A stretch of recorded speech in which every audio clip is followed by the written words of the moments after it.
Hey folks, thanks for staying tuned to my channel. This is part two of a great model railroad I visited in O scale. This is going to be an interview with the layout creator and builder, Andrew Dodge. You asked some questions, Alrighty folks, this is Andrew Dodge. How you doing, Andrew? Morning. And when I walked in here, I said to myself, this is the work of a master model railroader. I fell to the floor with my jaw open. You are a master model railroader, if you want to tell folks a little background. Yes, I started modeling, interest in model railroading back in 1950, and I took a short hiatus in the late 60s, but went back to it again. And I've been in O scale since the last 35, 40 years. Wow. And this is my third layout in O scale. Oh, this is incredible. And all the track appears to be hand laid. It looks hand laid. Yes, my first O scale layout was an ON3. Okay. For the Denver Southbound Pacific model on the prototype in 1882. And then I went to the Colorado Midland, which is a standard gauge railroad in Colorado, and that was in 1896, 7. And all the track was hand laid, and I converted to the Maine Railroad here last year, and I started in June 2020. Oh, really? And it's a freelance, right? Which has two ships I would like to model and included in the model railroading. So I put two hobbies together and made a nice one project out of it. Okay. It blew my mind. And the trees, all the trees, you did a clinic on the trees. All the trees are handmade. These are not museum quality, but they are very nice trees, and they're easy to make. Everything maybe cost you $50 a piece. And you can, when I've set this thing up and have it all the material put together and all ready to make a bunch of them, I can do a tree and have it on the layout in about 15 minutes. Now, is that going to be something that NMRA is going to feature, or where can somebody see that video? I did a clinic yesterday at the Prototype Convention in Timonium, Maryland, and I will do another clinic on scenery probably at the new North Carolina clinic in 24. Okay. I had offered to want to do one in Altoona in 23, but I have three others I'm doing, and they wouldn't allow me to do a fourth one, which includes the scenery. Oh my goodness. And virtually every piece of rolling stock and virtually... Every piece of rolling stock, every piece of the locomotives are all scratch built. The locomotives are scratch built? The locomotives are all scratch built, from bar stock and some castings. Oh my goodness gracious. There are 13 of them on the layout. And is it run by North Coast DCC, or is it Dead Rail? How's it run? It's DCC, it's NCR, NC, radio control. Radio control, NCE, I guess radio control. Control sound. And one of the first things I saw, speaking of boats, because I love boats too, do you want to walk over and show me, tell us about those boats? I saw in the catalog the tugboat and the tall stacks. I've always loved some of the warships from the turn of the century period. These ships ran on coal, and you have to have a smokestack at least 19 feet tall to draw the draft through a natural draft through a boiler for coal-fired engines. And so that's why the reason the stacks are so tall, but also to get the soot away from anybody on the ship. And I started building this thing, and in the meantime, I saw another ad for the side wheeler with a walking beam, and I said, I can't pass this up. So I was hooked, and I had bought that too. And they said they are kits, but these are not, something to shake the box. These are very, very extensive and very complicated kits to build. Can we walk over real quick together? Sure. And let's, folks, let's pardon the camera here, but I saw these ships when I came in, and oh my God. All righty. I'll let you. And actually, this one,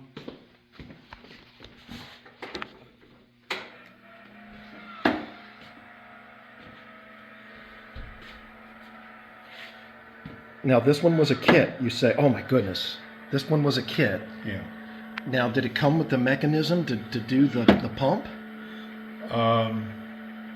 There's some things I had to include, but basically it comes like this. Oh my goodness. And this thing had to be a monster to build. Yes. Oh my goodness. Is it a wood kit or styrene and wood? Both. Both. Yeah. And the hull is plastic. There's a lot of wood in it. And it was not an easy build. It looks like an extremely complex build. Yes.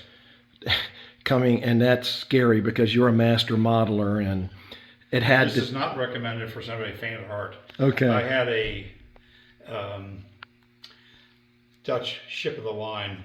That's an 80-gun warship from 1668. I bought a kit for that back in the early 80s, and I got to one point where I didn't know what the next step would be, how to do it. Oh my goodness. I sat there for months, and finally I said, heck with it, just go ahead and do it. And that's sort of what you have to do with this. You have to sort of take the jump and just go ahead and do what you need to do. And this little G.O.W. Washburn. That's an authentic ship operated on the Hudson River, and it was also rented out to other companies to run. Wow. And this was a kit too? Yes. My goodness gracious. And wood and... most of it's wood. Oh my goodness gracious. And the rigging had to be incredibly difficult.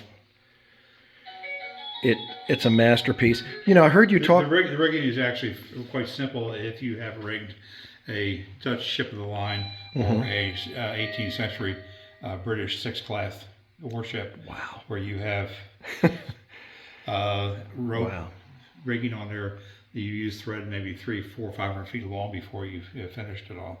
And then when I came in, you said, hey, they can set sail and you can just pull them right out of the area here. And we were kind of... And this, I have pillow blocks for alignment, and the ship just back out.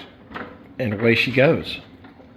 And it will clear the harbor, and it will sail from here over to Deer Island. Oh boy.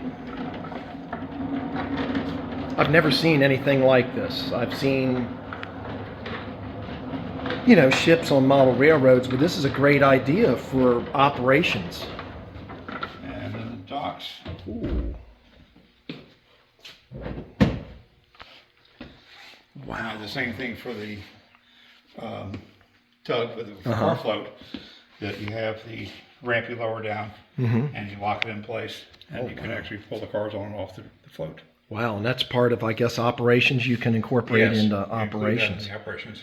And we were talking about that. About how big is this layout? This room is about 28 by 28.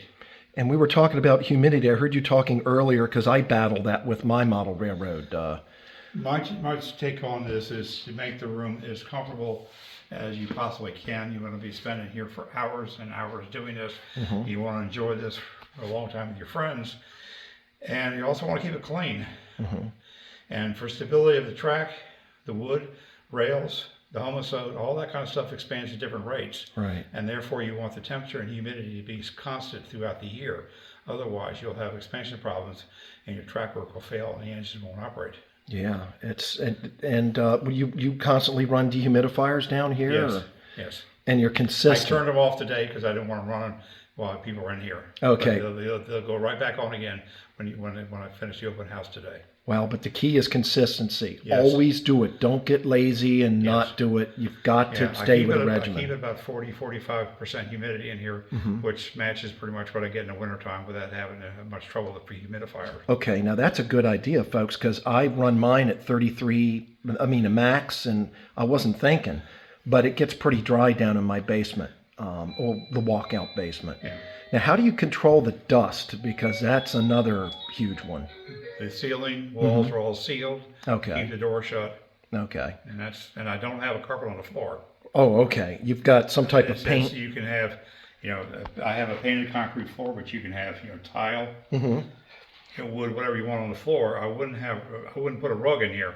Okay. Because it creates dust. Okay. I also would never leave a floor concrete because concrete exfoliates, and you have all kinds of mica within the concrete to go all over the place, and you won't believe it until you actually seal the floor up and you can tell the difference. Now, do you use smoke units at all in any of the locomotives? Smoke units in any of the locomotives? No, there's sound, but there's no smoke units. Okay, good, because I've heard the smoke units can emit an oily mist. I had a Tyco 040 smoke engine from back in 1958, and it was fun when I was a kid. Right. But it doesn't really work very well. Yeah, I've had people tell me it leaves a residue also on their models. Yes, it does. And this is just you designed the track, the whole layout yourself? Yes. It's everything in the room is my work. Oh Good, my bad, or goodness. different is fine. Now the scenery. Let's talk about the backdrop. You painted the backdrop. Yes. My wife painted the backdrop on mine, and if I touch it, she'll kill me. Yeah, and she's going to want to see this. And one of the things that blew me away, and I on the walkthrough video, tell us how you did these selective compression parts to the backdrop. This is spectacular. These are Victorian houses. Some of the buildings in the picture I've used are actually from Stony and on Deer Island. And it takes a lot of work to sit there and go on the computer and try and size the pictures best you can. And what I'll do was to cut them out from the paper. Use regular paper. Do not use photo paper. You don't want any gloss. You want them to have some texture to it. It looks like it's farther away. It's sort of blurred. Okay. You don't want a very high quality image of the house unless it's very close, like the building, the red building here. Right. That is on photograph paper because it's right next to a real building. Okay. But the others are not, and you sort of need to make them sort of a little duller, less defined. You know, this, I really like this because this red one looks like it's closer to you than the building behind it, you know, and like you just, I would have never known to use maybe photographic paper for the foreground and then the regular flat printing paper for the back. Just regular, no paper for the back of it. You know, that could be a clinic in its own. Yeah. You know, this, what struck me, the track on this, all hand-laid wood ties. What code? I cut all the ties. You cut all the ties? Did you make the switches? There's nothing on here that I didn't make. Good. I mean, I didn't make the wood. Right. I didn't grow the tree. I didn't grow mine the metal, but everything on here is scratch built. Oh, it is spectacular, folks. And these locomotives, let's talk. Did you scratch build these from brass, or how did you scratch build these? I have 13 locomotives on the layout, and they are all scratch built. There are some castings, so the driver centers are just simply castings. The bell and the whistle are casting, the headlight is. But most of the rest of the stuff is all from sheet and bar stock. That's amazing. And these are prototype locomotives, or are they little freelance? They are all prototype locomotives down to the scale inch, half inch. Oh my goodness. And these are... they're precision pieces of equipment. I mean, somebody asked me one time, well, where do you start with this? And I said, it doesn't matter because you're going to build this a scale model of the exact proportions, everything. Right. So it doesn't matter where you start. It's all being scaled for you by the manufacturer. And you use, what type of can motors do you put in these things? They are Swiss. The Swiss can motors, and they've got sound. They've got. I'd love to. Is there a way we might be able to fire one They up? also have a reduction gear in the motor to reduce the speed, so they don't go too fast. Folks, let me tell you something. Scratch building a locomotive is a master. You are like Leonardo da Vinci to me because I'm nowhere near this gentleman, but if I so much as take the body off a locomotive and put it back on, it won't go forwards or backwards. I mean, say for instance the drivers. What you have to do is take the casting and clean it up and machine it, and then I machine a tire from steel. Goodness. For the flange of the tire. So these are steel flange. These are still steel flange tires on brass centers. Oh my goodness! And you have how many of these locomotives? 13. 13. Can we fire one up to listen to one, or just let's pause it, folks? We're just firing up some sounds for you. You can hear this guy panting back here in the engine house. And what kind of sound do you use? Soundtracks or? Yeah. And I guess you choose the biggest speaker you can shove in there. Wow. Oh boy.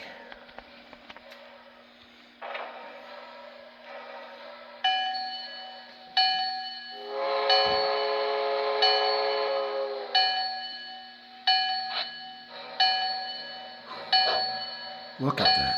It crawls. Yes. Yep. Human error. That's The wrong switch. First one.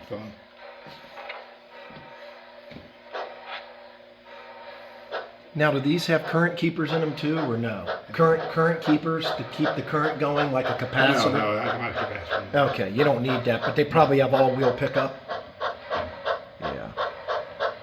What a beautiful locomotive. And the C&M, you designed that yourself, I guess, for the layout. Actually,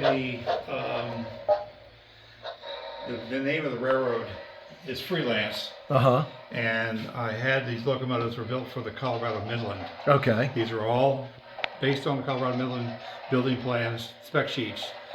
And I wasn't about to build another 13 locomotives for the main layout, and I didn't want to paint the engine, so all I had to do was like, okay, I'm going to have a freelance railroad, so I have Colorado Midland, so I have Central Maine. Okay. And all I had to do was design a herald to cover the Midland Herald, and the engines are done. Wow, but the name of the layout's Colorado Midland? That's what it was. Okay. The original, out of the Colorado, the Midland Railroad was standard gauge. Okay. And when I came to Maine, I said, okay, we're going to have the Central Maine, freelance it, and do what I want to with it. So the name now is on Central Maine. Central Maine. Okay, so folks, when I introduce the walkthrough, the name of the layout should be Central Maine Railway. Central Maine Railway. So it's a subsidiary of the Grand Trunk system. So much to talk about. Looks like you use a lot of real dirt. It looks like it's all real dirt. And this is another build. Let's talk about this spectacular scratch-built structure. This almost looks like could be like a hotel. It could be a mansion or a hotel. Or it is actually based on a house from Bar Harbor on Mount Desert Island in Maine, and it's called Highbrook. Okay. It burned down in 1947 along with about half the other cottages, as you Victorians euphemistically refer to these buildings as cottages. Cottages, and they're like 5,000 square foot cottage. I built this based on that particular design. And the shingles looked like real wood. The shingles are the backside of photograph paper that I stained. And then cut out and applied the shingle sheets, strips to it. Wow. There are probably at least 1,000 different strips on the building. Looks like the chimneys were scratch built. The chimneys are all scratch built also. And the way you set back photos in the windows is very interesting. You know, you can see stuff going on inside. I went online and looked at or window decorations on Victorian houses, and used the pictures, reduced them to fit. And some of the windows in there are actually stained glass windows on my house. Oh wow! Like the one in the front door is a stained glass window I have in my upstairs hall bathroom. Oh my goodness! Now, you worked off pictures of this thing? I have one picture. Okay, just one picture. So only one picture exists. So you kind of probably did a logical. I can do some logical deduction of what the size is like in the back. Right, based on the average size, height, ceiling heights of Victorian buildings. It took a lot of figuring how high to make the rooms, how to make the porch roof conform to the picture. So the second floor windows came out the way they do. Wow, what do these have? About 12-foot ceilings, these things, these houses? 13. On the first floor, about 10 and 9 on the second floor. Wow. Let me just the third floors are about 8-foot ceilings. Just a magnificent structure. I'm just going to grab the back end real quick. Here's the back of the building, folks. And it's just as spectacular as the front. So you say the wall shingles are paper? Yeah, what I did was this is an O scale, and the shingles on an O scale building would be on a real building about an inch thick. That's how thick the shingles are, about a half inch or 3/4 inch thick. And so the only thing that matched that was actually photographic paper. Wow. And I didn't use the smooth side; I used the back side. I didn't want something shiny, and stained it, and then cut it up. This is absolutely stellar. Each set of shingles is cut from a piece of paper, about 1 scale foot wide, and there's about a 7-inch scale exposure of the shingles. Now, did you stain these with Hunterline stain, or how did you get the color? I don't want to get When you're into in secrets. when you're in model railroading, one thing you need to do is pick a color. You need to actually check how it looks, where it's going to be displayed. Okay. You cannot take a building outside and say that looks nice outside, and then bring it in here and expect the same results. You're not going to get it. You know, I've made that mistake. Yeah, people do. People do. I've made that mistake. You go into your workroom and you have a different kind of light Yeah. in there, and it looks great. And you take it in the model room, and it doesn't look so great because the light's different. Right. And so what you have to do is to make it look like it is in the room where it's going to be displayed. That's, you know, that's an incredible. I've made that mistake. It seems obvious, But it's not obvious. Yeah, that's a great point. Yeah. Speaking of lighting, what do you use? LED lighting or what kind of lighting? No, I have fluorescent bulbs in there. Okay. They're 5,000 Kelvin, which means you're basically at sunlight, Okay. and the color rendition is almost perfect. Oh my God! Can I get you And to? I'm not an expert in lighting, and don't ask me about doing this because I'm not sure you can get these anymore. And Right. people have different things, and LEDs and whatever else. I'm not a light expert, so I can't give anybody any advice other than what I've used. Right. But Well, the reason I bring that up is because this lighting looks like natural light to me, and I'm like, hey, you can do whatever you want, folks, but this looks right on the money. Let's go walk. Let me pause this. Now, is this a snow shed back here or an engine house? okay, what we have here is on the Colorado Midland. They built a 2-mile tunnel under the Continental Divide. Ooh. And the entrance on the east side is here in a place called Busk, which I now refer to the back of the moon, which is for Maine. Okay. And those are approach snow sheds. Wow. And on the west side of the pass, a place called Ivanhoe, Okay. they had snow shed and a ventilator for the tunnel and a covered turntable. Oh my goodness. The conical shaped building has a turntable in it Oh my goodness. that operates. And you can just lift the roof off if you ever have an issue, I guess. Yeah. I hope, yeah. Oh my goodness. But I don't have to take it off to operate with it. Oh my goodness. I can run an engine and turn it around and bring it back out again. This is beautiful. Now, what type of stain did you use on this? This is beautiful. A lot of that stuff is actually redwood. Oh, really? And I can't remember what stain it was a long time ago. Wow. And I'd also use motor oil Oh, really? on it to give it some, greasy texture to it. Uh-huh. Yeah. This exhaust port, this is really cool. It's out on the Midland. They built the tunnel and thought because it's on an angle, it would naturally exit all the smoke. Uh-huh. Trouble was the wind was from the west and blew the smoke back into the tunnel. Wow. And yeah, let's walk back out, and anything you want to talk about or point out, it's just, everything's amazing. I don't know what these Well, cars. I created this area on Bald Mountain. This little west of Camden. This is not real. I liked Victorian houses, and I want to make a resort. And this is my world, Yes, my yes, layout. So yes. I have some resort houses on it, whatever. And Yes. So I have justification for people to come up here for day trips and living up here in the summertime. These cars are exquisite. You scratch built every one of these cars. The cars the basics are Lavelle kits, Uh-huh. but have been highly modified to match the Colorado Midland. Look at the roof. Most of the Artista figures you use are just good quality figures. Good quality figures, Yeah. and it don't take much to paint them because you're inside the car and you're not going to see all that much, so you don't have to do a museum quality paint job on the figures. Right. What beautiful, just beautiful. My idea is to spend time on things that show and need to be done, and things that are not going to show much. Don't spend that much time with it. You know, I Like people spend hours and hours, putting interior in buildings. I did that on a hotel one time, and I put tablecloth and plates and a fireplace and trimmed the room and everything else. I never saw it again. oh, I mean, I modeled in 19th century. They don't have electric lights, Right. so the room could be lit, and I never saw it again. I did Wow. another building close up to the layout, chairs and tables, everything else in there. I never saw it again either. No. It's not worth my time to do that foolishness. Right. If you have a 20th century layout where you have electric lights, fine. right. But I don't, so I don't. One of the things that I'm guilty of now is I overheard you talking to somebody. It's like if you sit there and you spend an enormous amount of time, you build this incredible structure on the layout, and next to it is this plastic-looking piece of junk. It's like, hey, use your time wisely. It's like better to have less and have everything that's right on the money if that's what you like, than to. I mean, if you enjoy spending weeks and weeks building a car or a structure, and that's your hobby, that's fine. Right.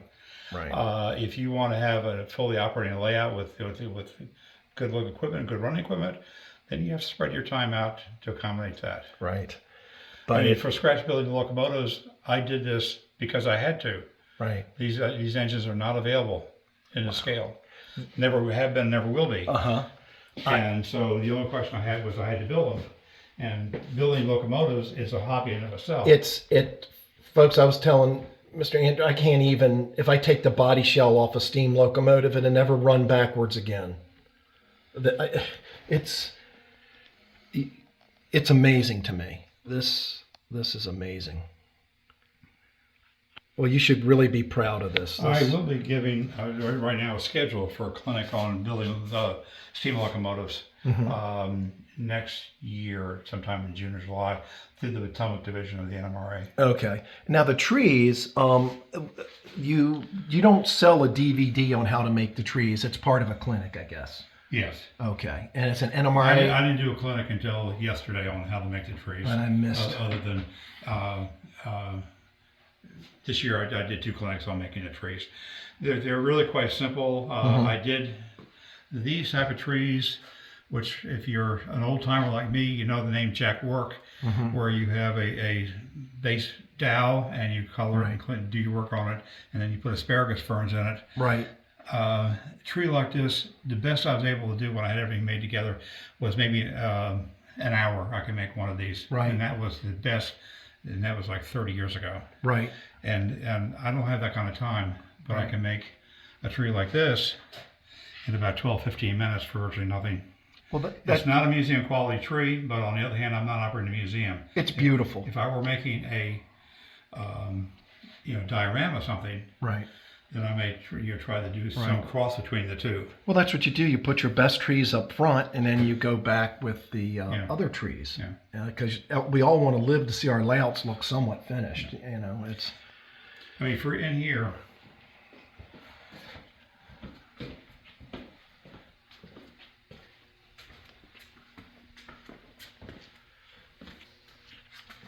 If you were to put your camera here and shoot back over that way, and the trees, that's 10, 12 feet away. Yeah. Wow. They're beautiful. And just a lot of natural rock, a lot of natural materials. Natural rock. What I do is go on a digging expedition, and there's also part of the clinic I did on scenery yesterday. You take the natural dirt with some rock in it, and you sift the dirt out. You take the dirt and use for the roadbed or roadbed, whatever you want to, and you take these rocks that don't sift through, that makes talus. And you cannot replicate that with commercially made stuff. Yeah. Because of the different fastest colors in rock that naturally occur that you cannot get in commercially made materials. I really appreciate you showing me this layout, and I mean, we could spend all day talking about. You were asking about the scenery. Yes. The backdrop. Yeah, we can go. Take a seat.